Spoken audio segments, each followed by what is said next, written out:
Since the Biden administration has refused to enforce America's immigration laws, border states have been stepping up to fill the gap.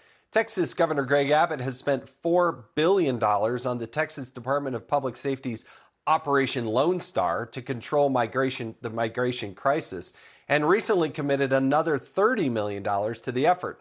The governor has also just granted state police and National Guard troops authority to return any migrants they encounter to the southern border. But Joe Biden is apparently not happy that Texas is trying to fix the crisis he worked so hard to create, and now the Department of Justice is investigating Operation Lone Star for potential civil rights violations. Here now with reaction, our former senior advisor to President Trump, Stephen Miller, and Fox News contributor Sarah Carter. Stephen, I want to talk to you first because you, working with Donald Trump, had done yeoman's work in actually securing and locking down the border. It was moving in the right direction. It was more safe. But Biden comes in, and behind the scenes, he brought in Obama's former regulatory czar, a guy named Cass Sunstein, to undo everything that you've done so far. And the Department of Justice is trying to untangle the prohibitions and the lockdown of what you actually accomplished in the Trump administration. Explain that further to people. Yes, this is a very crucial point. The current crisis, the calamity playing out on our border hour after hour, day after day, is the result of a planned, purposeful, and premeditated crusade carried out by the Biden administration. In 2020, President Trump had in place a brilliant series of domestic reforms and interlocking international agreements that allowed us to deport any illegal alien from any country at any time for any reason whatsoever without delay. That included remain in Mexico, safe third agreements, asylum bars, Title 42 as just a few examples of what President Trump had ingeniously put into place. Joe Biden set about dismantling each and every one of these policies that sealed the border and kept us safe for the sole purpose of aiding and abetting the largest wave of illegal immigration in human history. And so it is literally true. It is actually the case that Joe Biden is complicit with global smuggling and global trafficking on the largest scale in human history. It really is stunning. And Sarah, you've spent a lot of time down on the border.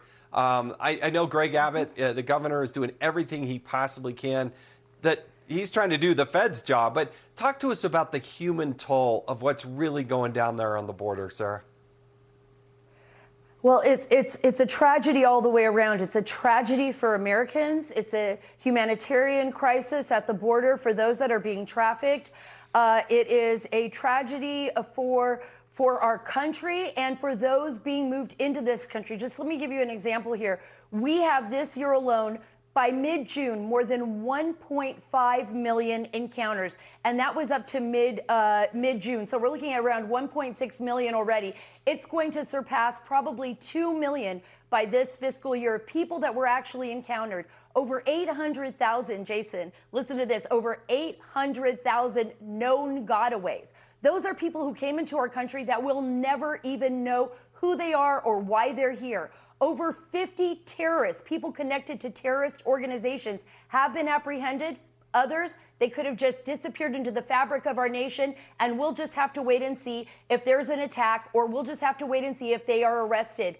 There is no way to explain what is happening down at that border. There have been over 500 deaths as well. And this is the reason why Governor Greg Abbott is fighting so hard. And he's only doing what he can do, and he's throwing his hands up in the air because the president won't do his job. In fact, the president's suit against Greg Abbott, having the DOJ investigate Operation Lone Star, goes to show you that this is exactly what the president wants. They want chaos at the border, and they want to hold the people who are trying to protect our country accountable for crimes that they don't even commit, instead of holding the criminals accountable who are harming the migrants and who are harming our country. And I think that we need to make that very clear.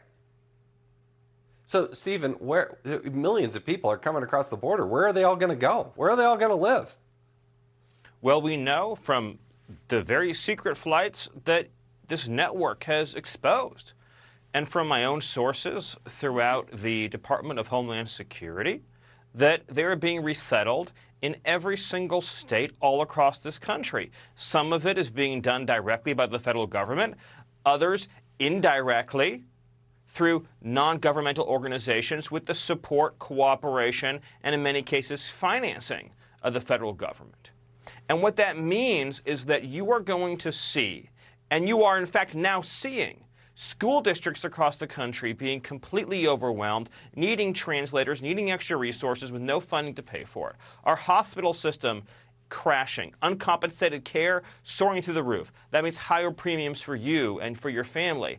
Our police departments are completely overwhelmed by the influx. And of course, the drugs that are coming across as a result of this, and the drug dealers and drug traffickers that are entering our communities unimpeded, are slaughtering our citizens by the tens of thousands. Each of their deaths preventable, but for this lawless president. Sarah and Stephen, appreciate your insight tonight. We got to leave it there.